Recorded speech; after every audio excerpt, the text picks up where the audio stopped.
सुप्रभात मित्रों। परसों हमने कबीर के बारे में जानकारी प्राप्त कर दी थी। कबीर की साखियां हम देख रहे हैं। तो यहाँ तक हम आए थे कि यानी जब तक दिसे थोतरा तीरथ वर्त बेवारस सुने स्वयंबल सोविये यो जग चाला निराश। तो इसके पहले जो उन्होंने कहा था कि आने मुह मुंडावत दिन गए अजहुन मिलिया राम राम नाम कहू क्या करे जो मन के औरे काप। यानी जैसे हम कहते हैं कि उन्होंने जो आडंबर है समाज में उस पर कड़ा प्रहार करने का प्रयत्न कर दिया था। जैसे हम देखते हैं माता पिता गुजर जाने के बाद यानी सिर मुंडवाते हैं या कई तीर्थ स्थानों पर जाकर सिर मुंडवाते हैं। तो वह कहते हैं कि यानी मुंड मुंडवात दिन गए, यानी बाल काटने से हमारा जीवन चला गया, लेकिन अब तक हमें राम नाम की महती प्राप्त नहीं हो गई। राम नाम कहो क्या करे जो मन के औरों काप। यानी राम नाम का महात्म्य आप क्या जाने, यानी राम नाम हमें मिल जाता है। तो राम नाम से इसी प्रकार यदि मन विषय वासनाओं से भरा हुआ हो और मुख पर ईश्वर का नाम हो तो कोई लाभ नहीं मिलता है। इसलिए शुद्ध और संयमित मन से ईश्वर का स्मरण करना चाहिए। सिर मुंडवाने से चोटी रखने से कोई फायदा नहीं है, ऐसा वे कहते हैं। बाह्यंडर जो है उस पर तीखा प्रहार इन्होंने कर दिया है।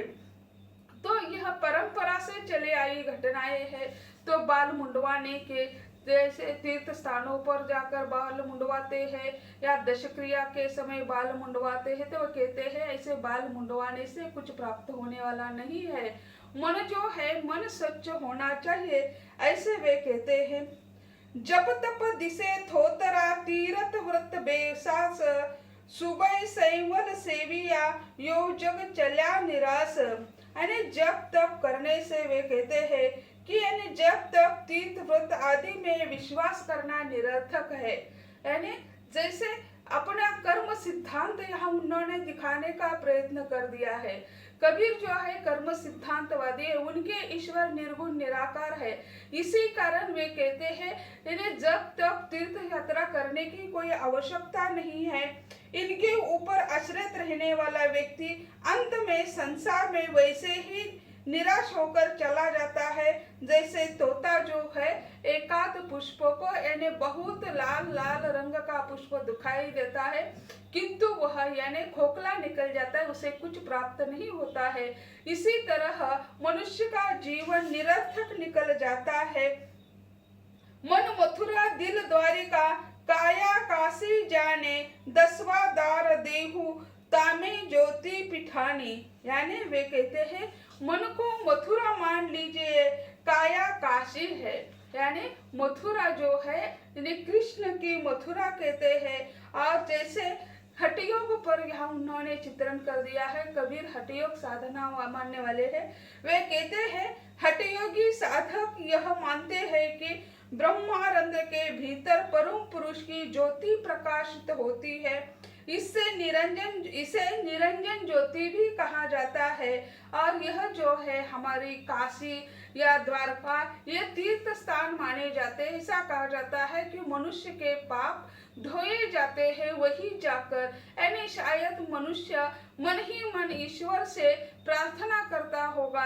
यानी जो कोई उन्होंने बुरे कृत्य कर दिए हैं उसे भगवान से प्रार्थना मांगता होगा, क्षमा मांगता होगा। इसी कारण ऐसा कहा जाता है कि गंगा स्नान करने से मन का मैल धोया जाता है। इसी कारण गंगा मैया पर एक गीत भी है। और इसी तरह गंगा मैया को शुद्धता का प्रतीक माना जाता है। जैसे मन शुद्ध होना चाहिए, हठयोगी जो होते हैं उस पर किसका भी प्रभाव नहीं होता है। वे ऋषि मुनि कुछ भी हो, वे अपने जो उद्देश्य है उद्देश्य से पीछे हटते हुए हमें दिखाई नहीं देते। इसी कारण जैसे हम कहते हैं बाल हट, स्त्री हट, राज हट, ये जो हट है पूरे करना बहुत कठिन होता है। इससे ही शायद यह हठयोग निकला होगा जो निर्गुण भक्ति का माना जाता है।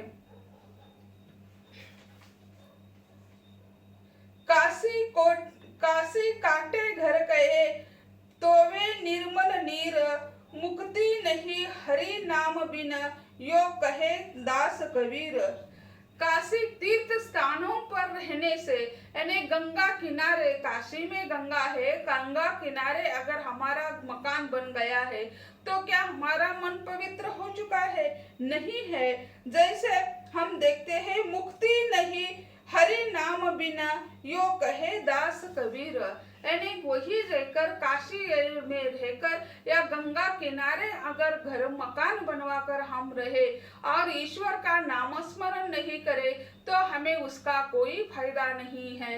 हम कहाँ भी रेत में बैठकर ईश्वर का नाम स्मरण करते हैं, अपना काम करते समय हम नाम स्मरण करते हैं तो भी ईश्वर को प्यारे हो जाते हैं। तीर्थ स्थानों पर जाकर यानी नाम स्मरण करना या रहना, यह तो वे कहते हैं यह आडंबर है। यानी काशी जो है शिव जी की प्रिय नगरी मानी जाती है, उसका बार बार उन्होंने संरक्षण कर दिया है। काशी का यानी कार्तिकेय ने भी किया है और गणेश जी ने भी किया है, और काशी प्रिय मानी जाती है शंकर जी को। वे कहते हैं काशी पर बैठकर, कबीर कहते हैं कि हरि नाम के बिना मोक्ष प्राप्ति नहीं होती है। काशी के किनारे घन बनाने और पवित्र गंगा जल पीने से मोक्ष प्राप्त नहीं होता, उसके लिए सच्चे मन से ईश्वर भक्ति करना आवश्यक है। गंगा जल पीने से और काशी किनारे काशी के नदी के किनारे घर बनाकर रहने से हमें मुक्ति मिलने वाली नहीं है, तो हमें ईश्वर का नामस्मरण करना चाहिए। ईश्वर ही आपको तारने वाला है, ऐसा वे कहते हैं। यानी आडंबर वर्ग पर वे प्रहार करते हुए दिखाई देते हैं। कामनी अंग विरक्त भया, रत भया हरि रासाही, साधी गोरखनाथ यू अमर भये कई कली माही। यानी जो यहाँ यानी गोरखनाथ है, यानी नाथपंथी, यानी यहाँ हठयोग हमें दिखाई देता है, नाथपंथी यानी गोरखनाथ जो है नाथ पंथ के प्रवर्तक माने जाते हैं। और वे कहते हैं कामिनी से विरक्त होना और प्रभु के प्रति अनुरक्त होना ही श्रेयस्कर है ईश्वर प्राप्ति के लिए। जैसे कनक और कामिनी, यानी कनक यानी सोना और कामिनी यानी स्त्री, उससे विरक्त होना बहुत कठिन है। उससे अगर विरक्त हो जाते हैं तो वह क्या हो जाता है, वह संत बन जाता है। या जैसे हम कहते हैं संत महंत, आज के युग के पहले संत महंत है उसमें काफी अंतर मिलता है। पहले संत महंतों के पास कुछ नहीं होता था, वे एक कमंडलू, एक ओढ़ने के लिए कपड़ा, इतना ही इनका साधन होता था। लेकिन आज हम देखते हैं मठ बन चुके हैं, मठाधीश बन चुके हैं, मठाधिपति बनते हुए दिखाई दे। उनकी हजारों करोड़ों रुपए की उनकी मालमत्ता हमें दिखाई देती है।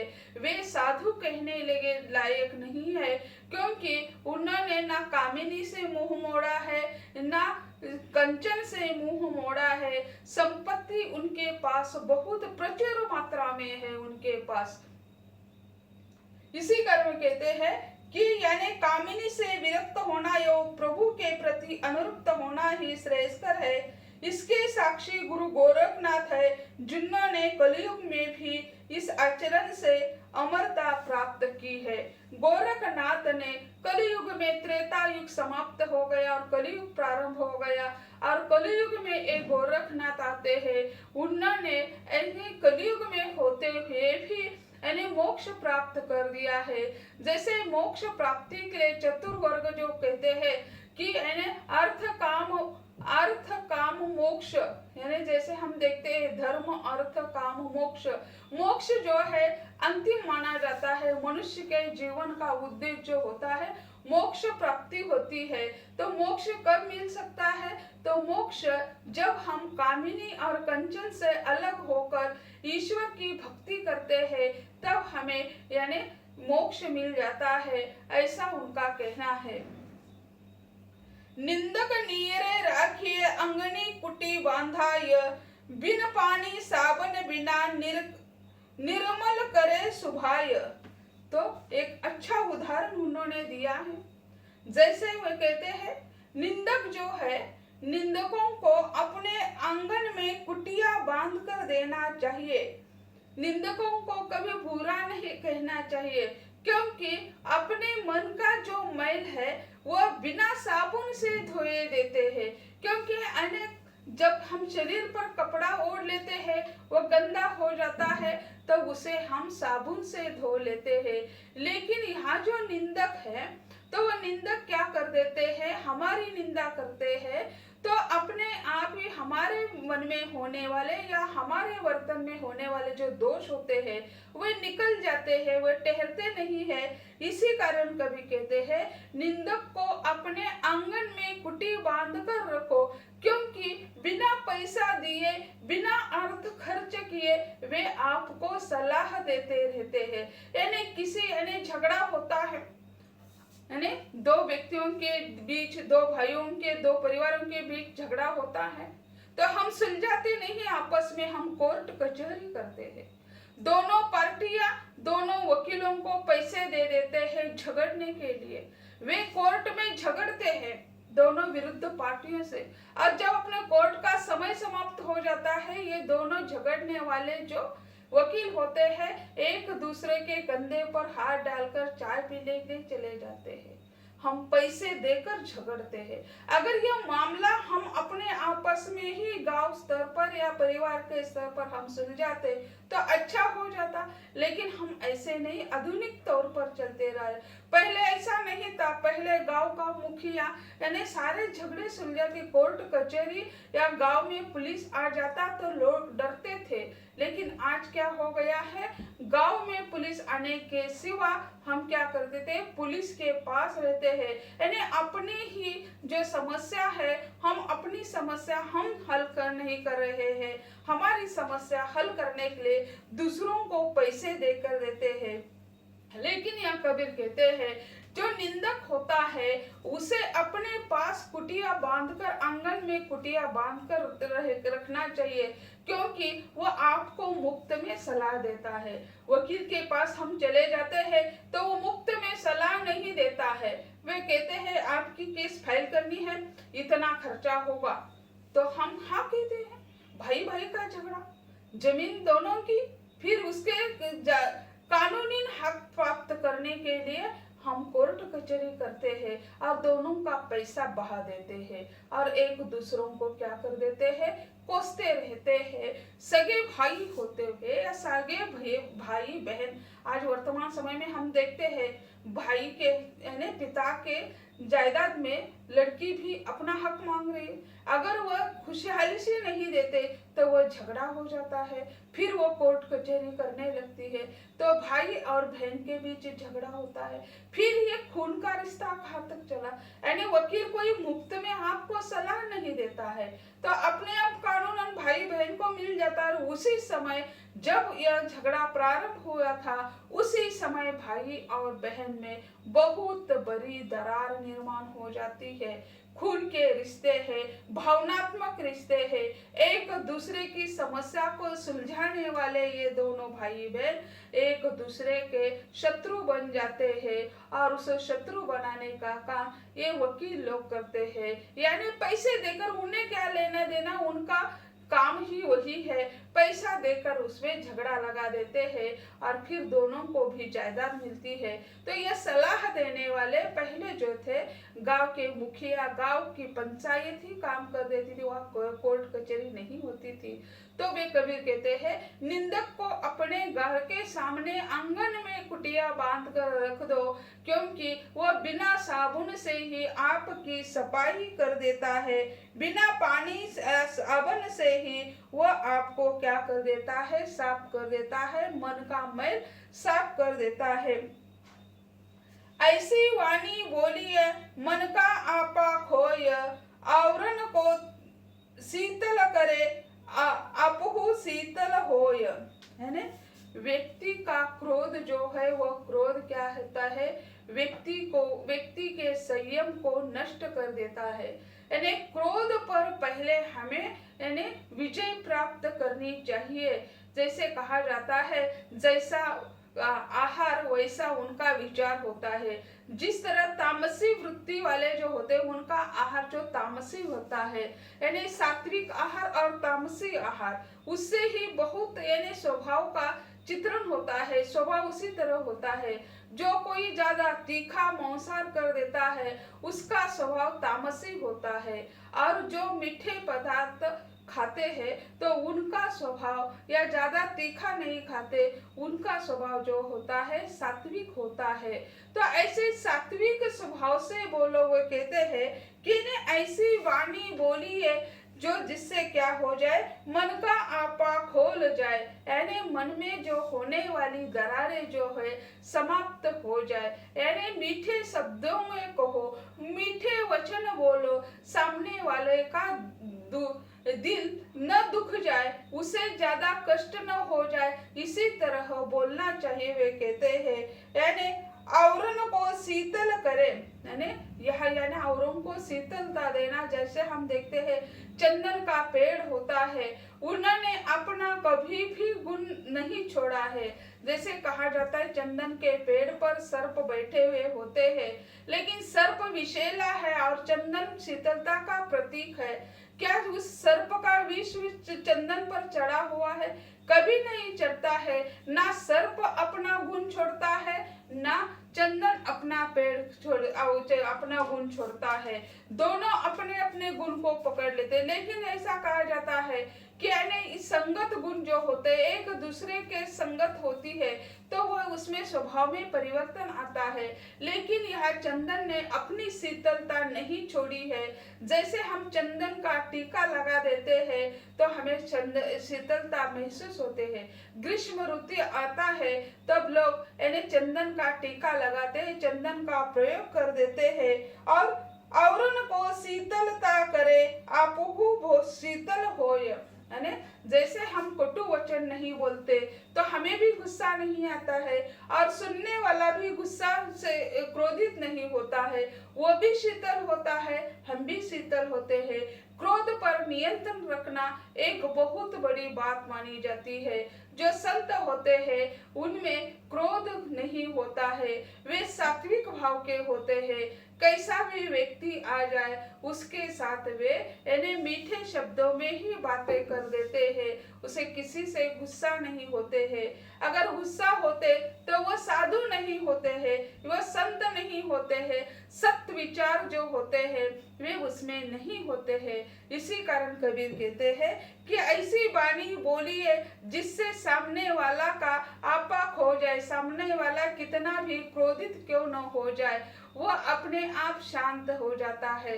जैसे कोई क्रोधित हो गया है, क्रोधित होकर आया है, वह गालियां दे रहा है, कोसने लगा है, तो आप शांत स्वभाव से हंसते रहो, उसमें कोई भी परिवर्तन, वह अपने आप ही उनका गुस्सा शांत हो जाता है।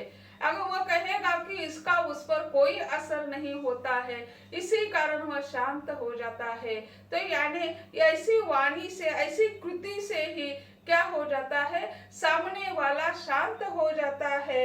यानी जैसे औरों को शीतलता करे आपहु शीतल होए, यानी दूसरों को भी शीतलता मिलती है, दूसरे भी शांत होते हैं और आप भी स्वयं शांत होते हैं। यानी दूसरों को दुख देते हैं तो पहले कष्ट होता है, दूसरों को कोसते हैं तो पहले हमें सोचना पड़ता है कि उसे क्या कोसना है, कैसे बोलना है, इससे हमारा क्रोध बढ़ता रहता है और दूसरों को तो दुख होता ही है।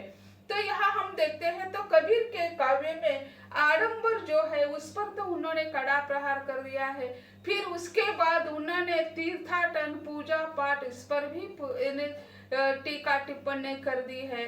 तो उन्होंने अपने पदों के द्वारा या उनकी जो साखियां है, कबीर की साखियां, तो उसमें उन्होंने कौन से भी धर्म पंथ को नहीं छोड़ा है, ना मुल्लाओं को छोड़ा है, ना पंडितों को छोड़ा है, ना चोटी को छोड़ा है, ना दाढ़ी को छोड़ा है, सभी को उन्होंने कोसा ही है, क्योंकि उसमें उन्हें आडंबर देता है, दिखाई देता है। इसी कारण वे कहते हैं पोती पड़ी पड़ी सो पंडित भया न कोई, ढाई आकर प्रेम का सो पंडित होई। यानी पोती पढ़ने से कोई पंडित नहीं होता है, प्रेम ये शब्द जो है 2.5 अक्षर का है, उसका अगर कोई अर्थ समझ ले तो वह पंडित हो जाता है। तो कबीर ने अपने साहित्य के माध्यम से या अपने कार्य के माध्यम से प्रेम की महत्ता बताने का प्रयत्न कर दिया है। इसी कारण कबीर उसी काल के संत कवि कहा जाता है। और क्रोध पर उन्होंने नियंत्रण करने के लिए कहा है। क्रोध पर नियंत्रण करना यानी सत विचारों का यानी प्रादुर्भाव दिखाई देता है। तो मध्य काल के यानी जैसे हम देखते हैं निर्गुण निराकार सिद्धांत के प्रवर्तक कबीर को माना जाता है। और इसके साथ साथ वे कबीर एक सदुकड़ी भाषा में लिखने वाले साहित्यकार माने जाते। सदुकड़ी यानी साधु भाषा, यानी सामान्य व्यक्ति की भाषा, पंडितों की भाषा संस्कृत थी उसी समय की। इसी कारण कबीर की भाषा सदुकड़ी, सामान्य जनता की भाषा, सामान्य जनता के समझ में आना चाहिए, उसी प्रकार का साहित्य लिखने का प्रयत्न कबीर दास जी ने कर दिया है। तो इस पर प्रश्न इस तरह आ जाते हैं, कबीर के साखियों के द्वारा कौन से संदेश कबीर ने दिए हैं। या जैसे हम एमसीक्यू कहते हैं मल्टी चॉइस यानी बहुविकल्पी पर्याय जो है उसमें हम देखते हैं तो कबीर का जन्म कब हुआ या कबीर का जन्म डैश ईस्वी सन में हो गया, कबीर की पत्नी का नाम डैश है, कबीर की माता का नाम डैश है, कबीर के गुरु डैश है। इसी प्रकार से यानी कबीर पर यानी बहुविकल्पी प्रश्न तैयार हो जाते हैं। और बड़ा प्रश्न जो है दीर्घोत्तरी जो प्रश्न है उसमें कबीर के साखियों के द्वारा कबीर के उपदेश को स्पष्ट कर दीजिए, इसी प्रकार प्रश्न आ सकते हैं। धन्यवाद।